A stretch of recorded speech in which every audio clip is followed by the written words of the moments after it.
नमस्कार प्यारे साथियों, स्वागत है आप सभी लोगों का maths by Vishal Bharti sir में। तो पिछले क्लास में साथियों हम लोगों ने भूगोल का चैप्टर पढ़ा था और बहुत ही इम्पोर्टेंट था, जानदार शानदार। और उसमें मैंने बताया भी था कि देखिए इसमें से किस प्रकार क्वेश्चन पूछे गए हैं या पूछे जा सकते हैं।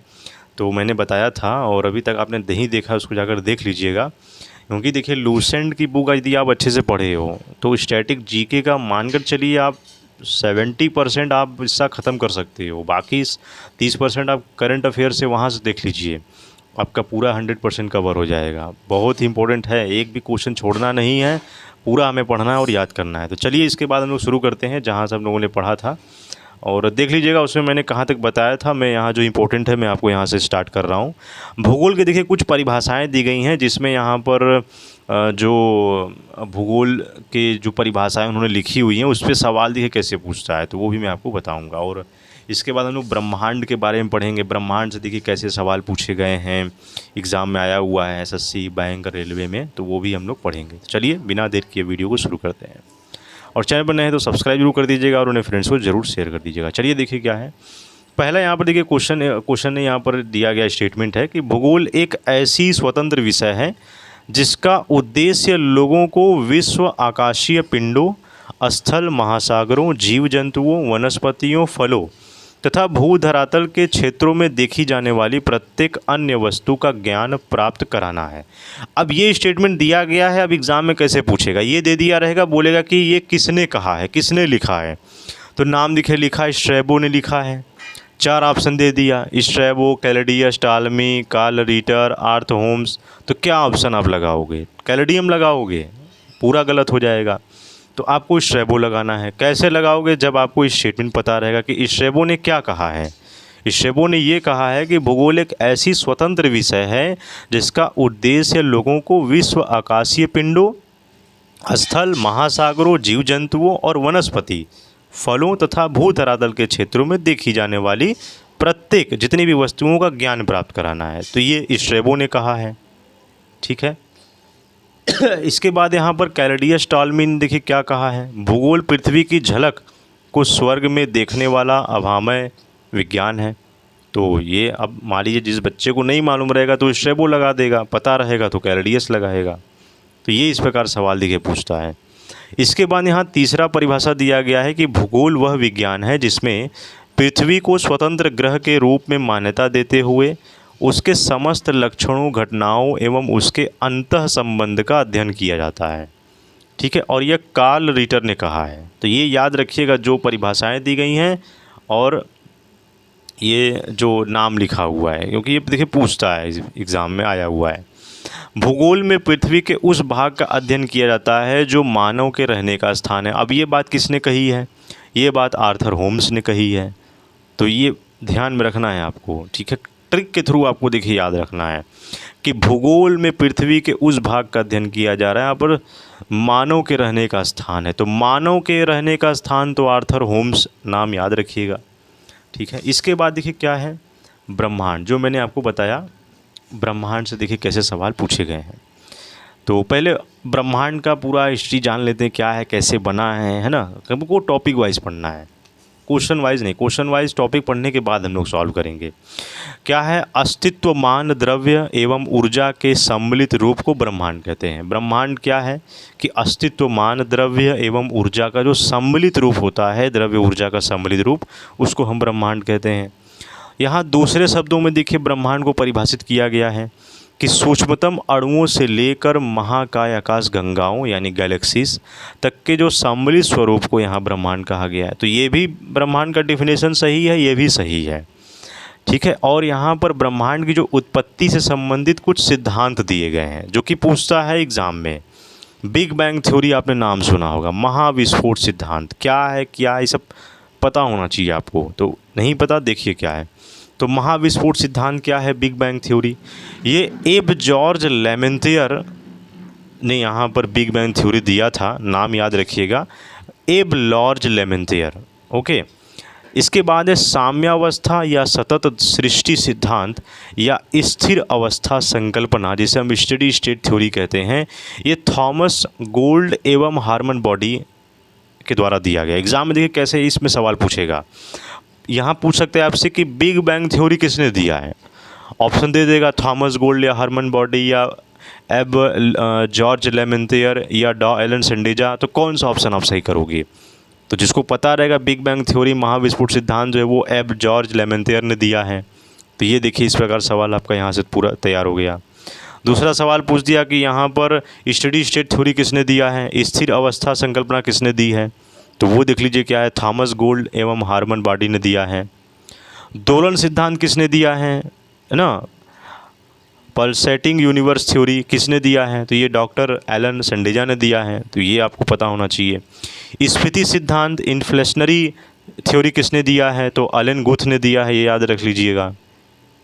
ठीक है, यहाँ उसके बाद है ब्रह्मांड की उत्पत्ति के संबंध में महाविस्फोट सिद्धांत बिग बैंग थ्योरी सर्वाधिक मान्य सिद्धांत है, ये याद रखिएगा। और इसका प्रतिपादन बेल्जियम के खगोलज्ञ एवं पादरी एब जॉर्ज लेमेंथियर ने किया था, यानी जिन्होंने बिग बैंग थ्योरी दिया था। बाद में रॉबर्ट बेगोनेर ने इस सिद्धांत की व्याख्या की थी। किसकी व्याख्या की थी? बिग बैंग थ्योरी, जो कि सर्वाधिक मान्य सिद्धांत माना जाता है, ठीक है, ब्रह्मांड की उत्पत्ति में। तो ये याद रखिएगा, इसका प्रतिपादन जो बेल्जियम के खगोलज्ञ थे वो और पादरी एब जॉर्ज लेमेंथियर ने किया था, जो बिग बैंग का यहाँ बताया गया है। इसके बाद यहाँ पर है महाविस्फोट सिद्धांत के अनुसार, यानी बिग बैंग थ्योरी के अनुसार क्या कहा गया है। देखिए कैसे सवाल इसमें से पूछ सकता है कि आरंभ में वे सभी पदार्थ हैं जिनसे ब्रह्मांड बना है, यानी आरंभ में क्या है, वो जितने भी पदार्थ हैं जिससे ब्रह्मांड बना है। और अति छोटे गोलक, यानी जो एकाकी परमाणु हैं के रूप में एक ही स्थान पर स्थित था, जिनका आयतन सर्वाधिक सूक्ष्म एवं तापमान तथा घनत्व जो वो अनंत था, मतलब अनंत, कोई इसका लिमिट नहीं है। दूसरा बात यहाँ कहा गया है कि अत्यधिक संकेंद्रण के कारण बिंदु का आकस्मिक विस्फोट हुआ। यहाँ पर संकेंद्रण के कारण का मतलब है कि जैसे एक सर्कल हुआ तो एक सर्कल और एक और सर्कल, एक और सर्कल, इस प्रकार से पूरा एक यहाँ पर आकाश गंगा बना। तो अब उसके परमाणु तो आपस में टकराएंगे ही, तो अत्यधिक संकेंद्रण के कारण बिंदु का आकस्मिक विस्फोट हुआ, तो जिसे महाविस्फोट ब्रह्मांडी विस्फोट कहा गया। बिग बैंग यहाँ पर नाम दिया गया उसको। तो इस अचानक विस्फोट से पदार्थों का बिखरा हुआ, अलग अलग पदार्थ का बिखरा हुआ, जिससे सामान्य पदार्थ जो है वो निर्मित हुए और इसके अलगाव के कारण जो है वो काले पदार्थ बने। यानी जब पदार्थों का पदार्थों में टकराव हुआ, अणुओं का अणुओं में टकराव हुआ, तो वो काले पदार्थ बने और उन्हीं के समूहन से, यानी जब वो इकट्ठा हुए तो एक ब्रह्मांडीय पिंड का एक सृजन हुआ। और यही जो है यहाँ वैज्ञानिकों का विश्वास है कि महाविस्फोट यानी बिग बैंग की घटना आज से 13.7 अरब वर्ष पहले हुई थी, यानी लगभग 13.5 अरब वर्ष यहाँ पर बात कहा गया है कि यह 13.5 अरब वर्ष जो है ये बिग बैंग हुआ था, महाविस्फोट हुआ था। तो महाविस्फोट के बाद जो है वो सौर मंडल का निर्माण हुआ, यानी जो सोलर सिस्टम हमारा बना है, सूरज है, मरकरी है, यूरेनस है ना, प्लूटो है, बहुत सारे, सैटर्न है, अर्थ है, मार्स है ना, इन सब का विकास हुआ, ये सब बने यहाँ पर। तो ये याद रखिएगा कि 13.7 अरब वर्ष पहले महाविस्फोट हुआ। फिर उसके बाद सौर मंडल का निर्माण जो लगभग है वो 4.6 अरब वर्ष पहले हुआ था, ये भी लगभग 4.5 अरब साल पहले की बात है। तो जिसमें ग्रहों तथा उपग्रहों का निर्माण हुआ है, यानी ग्रह जो हमारा सूर्य है और उपग्रह जो हमारी पृथ्वी है, चंद्रमा है ना। और इस प्रकार जो है वो बिग बैंग परिघटना से ब्रह्मांड की उत्पत्ति हुई, ठीक है।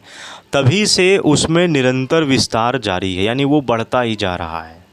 इसके साक्ष्य के रूप में आकाश गंगाओं के बीच जो बढ़ती दूरी का जो वो साक्ष्य दिया जाता है, वो नासा ने जो है यहाँ पर 2001 ईस्वी में मैप यानी माइक्रोवेव एनिस्ट्रॉफी प्रोब नामक अनुसंधान में इसकी पुष्टि की गई है। यानी यहाँ पर ये कहा गया है कि जब ये ब्रह्मांड की उत्पत्ति हुई तो इसके साक्ष्य में आकाश गंगाओं के बीच यहाँ पर दूरी बढ़ रही है, और इस बढ़ती दूरी का साक्ष्य किसने दिया, तो वो नासा ने दिया एक मैप के जरिए। इस मैप का फुल फॉर्म याद रखिएगा, पूछा हुआ एग्ज़ाम में है, MAP का, माइक्रो वेब एनिस्ट्रॉफी प्रोब, ये याद रखिएगा, यह एक अनुसंधान में इसकी पुष्टि की गई है कि आकाशगंगाओं के बीच की दूरी बढ़ती जा रही है। ठीक है, तो नासा ने यहाँ पर नोट पॉइंट है, याद रखिए कि यह 30 जून 2001 को डेविड विलिंगसन के नेतृत्व में बिग बैंग की पुष्टि हेतु जो है यहाँ पर मैप परियोजना का शुभारंभ किया गया था। तो ये मैप परियोजना कब यहाँ पर कब शुभारंभ किया गया? 2001, 30 जून 2001 में। ये मतलब ये इस प्रकार सवाल पूछे जा सकते हैं कि मैप परियोजना कब शुरू की गई थी। तो पहले मैप को ध्यान में रखिएगा कि यह एक बिग बैंग थ्योरी से निकला हुआ आकाशगंगाओं के बीच की बढ़ती दूरी को साक्ष्य के थ्रू जो है यहाँ पर साक्ष्य जो दिया गया वो मैप के थ्रू दिया गया। एक अनुसंधान है, इसमें इसकी पुष्टि की गई थी। ठीक है, तो मैप का फुल फॉर्म याद रखिएगा, माइक्रोवेव एनिस्ट्रॉफी प्रोब है। ठीक है, इसका शुभारंभ किया गया था। तो मैप एक खोजी ग्रह है। क्या है? एक खोजी ग्रह है, और इससे प्राप्त चित्रों से बिग बैंग की पुष्टि होती है, याद रखिएगा। और 11 फरवरी 2013 को इस आधार पर नासा ने ब्रह्मांड की आयु जो है वो लगभग 13.7 अरब वर्ष निर्धारित करने की घोषणा की है। तो ये आपने यहाँ पढ़ा कि बिग बैंग की घटना आज से 13.7 अरब वर्ष पहले, ये कैसे मापा गया, कैसे आंकड़े निकाले गए? तो ये बिग बैंग की जब यहाँ पर पुष्टि हुई उसके बाद ये किया गया था, 11 फरवरी 2013 को कंफर्म किया गया था।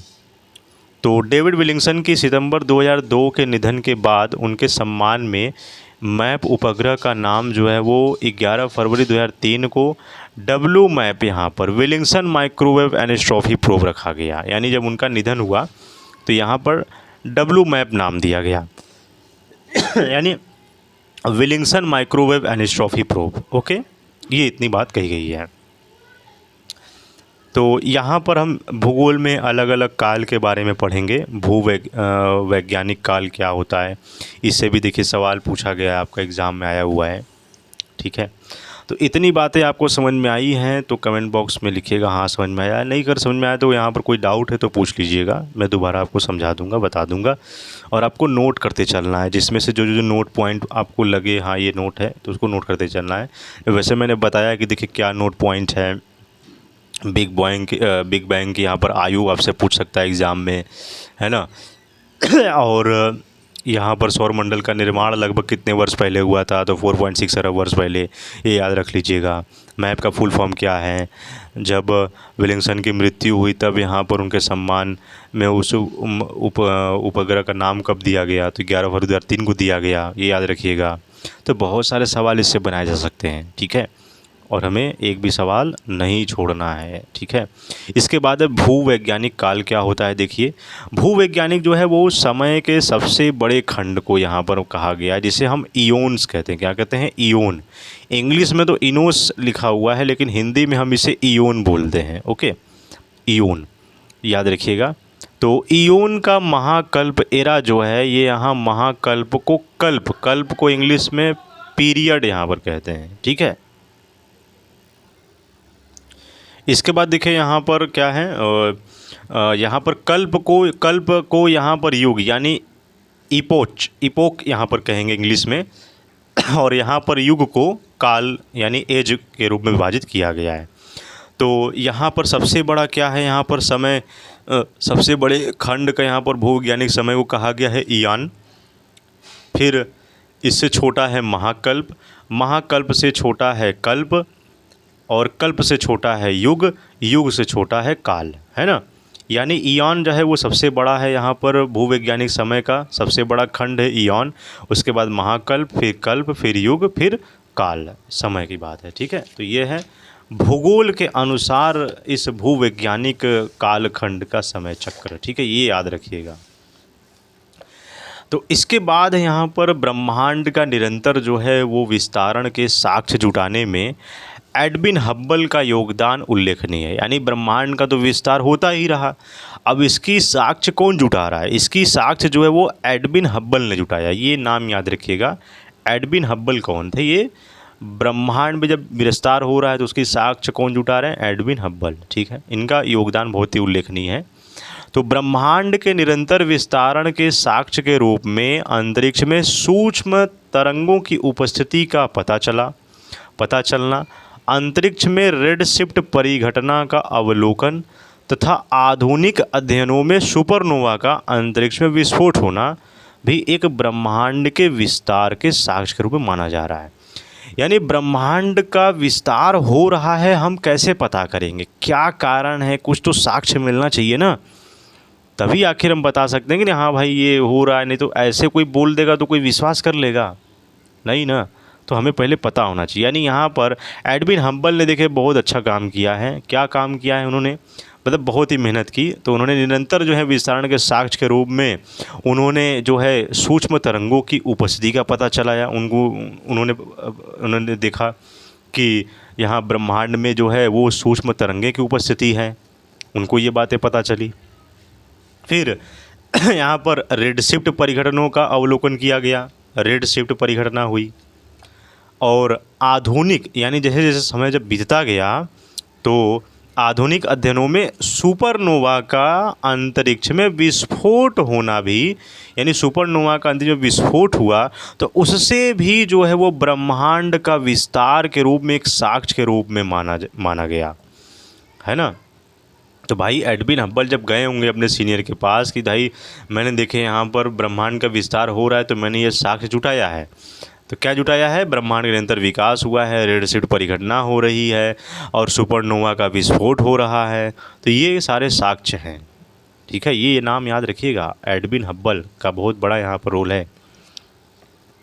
इसके बाद क्या है, तो ब्रह्मांड के रहस्यों को जानने के लिए 30 मार्च 2010 को European centre for nuclear research CERN ने जेनेवा में पृथ्वी की सतह से 50 से 175 मीटर नीचे 27.36 किलोमीटर लंबे सुरंग में लार्ज हैड्रन कोलाइजर नामक जो है वो महाप्रयोग सफलतापूर्वक किया गया। ये नाम याद रखिएगा। अब ये क्या है, तो अब यहाँ पर हम लोग इंसान क्या है, बहुत ही जिज्ञासु हैं। जब कोई चीज़ नई चीज़ पता चलती है तो हम लोग उसके बारे में खोजबीन करते रहते हैं। तो यहाँ पर ब्रह्मांड के रहस्यों को जानने के लिए 30 मार्च 2010 में एक European centre for nuclear research था, जो कि जेनेवा में यहाँ पर पृथ्वी की सतह से 50 से 175 मीटर नीचे यानी 27.36 किलोमीटर लंबा सुरंग वो खोद करके वहाँ पर रिसर्च किया जा रहा था, ठीक है। और यहाँ पर लंबे सुरंग में उस महाप्रयोग का नाम क्या है, लार्ज हैड्रन कोलाइजर। क्या नाम है, लार्ज हैड्रन कोलाइजर, जिसे हम LHC के नाम से जानते हैं। ये एक महाप्रयोग सफलतापूर्वक किया गया था, ठीक है। तो इसमें किया क्या गया था, देखिए इसमें जो है वो प्रोटॉन बीमों को लगभग प्रकाश की गति से टकराया गया था। यानी जब वो ज़मीन से 27.36 किलोमीटर नीचे गए तो उन्होंने प्रोटॉन बीमों को लगभग प्रकाश की गति से टकराया गया और हिग्स बोसान के निर्माण का प्रयास किया गया। हिग्स बोसान देखिए क्या है, आगे हम लोग जानेंगे, ठीक है। तो टकराया गया, हिग्स बोसान के निर्माण का प्रयास किया गया और यह माना जाता है कि गॉड पार्टिकल्स के नाम से जाना जाने वाला हिग्स बोसान में ही ब्रह्मांड के रहस्य छिपे हैं। तो यहाँ पर हिग्स बोसान जो है वो एक पार्टिकल है जिसे हम गॉड पार्टिकल कहते हैं। एग्ज़ाम में देखिए पूछ सकता है कि गॉड पार्टिकल का नाम बताइए, 4 ऑप्शन दे देगा, तो उसमें से हिग्स बोसान पे बस आंख बंद करके टिक लगा देना है। Higgs boson is a God particles, ठीक है, नाम याद रखिएगा। पार्टिकल हैं। जब जेनेवा में जब 27.36 किलोमीटर लंबे सुरंग में प्रोटॉन के बीमों का प्रकाश की गति से टकराव कराया गया तो यहाँ पर हिग्स बोसान का निर्माण हुआ, ठीक है। हिग्स बोसान के निर्माण का प्रयास किया गया और इसे यहाँ पर गॉड पार्टिकल कहा गया है, हिग्स बोसान को, ठीक है। और इसी हिग्स बोसान में ही ब्रह्मांड के रहस्य छिपे हैं। ये बात साइंटिस्टों ने पता किया कि हिग्स बोसान का अगर हम पता कर लें तो ब्रह्मांड को हम समझ सकते हैं, क्योंकि यह सबसे बेसिक यूनिट माना जाता है। हिग्स बोसान को सबसे बेसिक यूनिट माना जाता है समझने के लिए। तो CERN ने 4 जुलाई 2012 को हिग्स बोसान से मिलता जुलता एक सब एटॉमिक पार्टिकल की खोज करने में सफलता हासिल कर ली। अब जैसे जैसे देखिए रिसर्च जब आगे बढ़ती है तो नई नई चीज़ों का खोज होता है, नई चीज़ें मिलती हैं। तो हिग्स बोसान से मिलता जुलता एक सब एटॉमिक पार्टिकल का खोज हो गया। इससे ब्रह्मांड के रहस्यों के जानने में और ज़्यादा मदद मिला ना, यहाँ पर सफलता हाथ लगी। तो है ना, जहाँ चाह है वहाँ राह है, उन्होंने खोजा मिला। नोट पॉइंट में क्या है देखिए, यहाँ पर कहा गया है कि ब्रिटिश वैज्ञानिक हिग्स ने 1964 ईस्वी में कॉस्मोलॉजी समझने के लिए यहाँ पर गॉड पार्टिकल परमाणविक अवधारणा का पेश किया था, जो भारतीय वैज्ञानिक सत्येंद्र नाथ बोस के बोसन थ्योरी पर आधारित थी। तो ये भी नोट पॉइंट याद रखिएगा कि एक ब्रिटिश वैज्ञानिक थे हिग्स ने 1964 में कॉस्मोलॉजी को समझने के लिए गॉड पार्टिकल्स यानी परमाणविक अवधारणा को पेश किया था। और ये जो परमाणविक अवधारणा पेश की गई थी वो बोसन थ्योरी पर आधारित थी। बोसन थ्योरी किसने दिया था? ये भारत के ही साइंटिस्ट थे, उनका नाम सत्येंद्र नाथ बोस था। ये याद रखिएगा कि बोसन थ्योरी किसका है, तो वो सत्येंद्र नाथ बोस का है। ये याद रखिएगा, एग्जाम में देखिए पूछा हुआ प्रश्न में बता रहा हूँ। ठीक है, इतने देखिए टॉपिक पढ़ें, कितने सारे सवाल यहाँ बने और कितने सारे सवाल यहाँ से पूछे गए हैं। ठीक है, तो इतना ही हम लोग रखते हैं प्यार साथियों वीडियो को। और आई होप आप इसको पूरा नोट डाउन आपको करना है, पूरा लिखना नहीं है, स्मार्ट नोट करना है। स्मार्ट नोट करोगे तभी आप यहाँ पर एग्ज़ाम में सक्सेस हासिल कर सकते हो। पूरा नोट करोगे एकदम कीचड़ हो जाएगा, पूरा नोट नहीं करना है।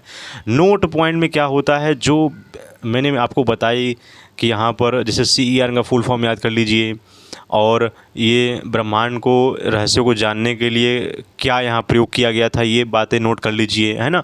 एक माइंड मैप बनाकर चलिए, आप माइंड मैप बनाकर चलोगे भूलोगे नहीं आप, इसलिए मैं आपको समझा रहा हूँ।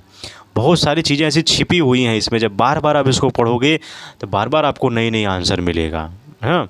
तो ये चीज़ आपको ध्यान देना है और रिवाइज़ आपको करना है। कहीं कोई डाउट है तो पूछ लीजिएगा, और वीडियो पसंद आया तो लाइक ज़रूर कर दीजिएगा, अपने फ्रेंड्स को ज़रूर शेयर कर दीजिएगा, और चैनल पर नए तो सब्सक्राइब जरूर कर लीजिएगा। तो प्यारे साथियों, मिलते हैं आपसे नेक्स्ट वीडियो में। जय हिंद, जय भारत।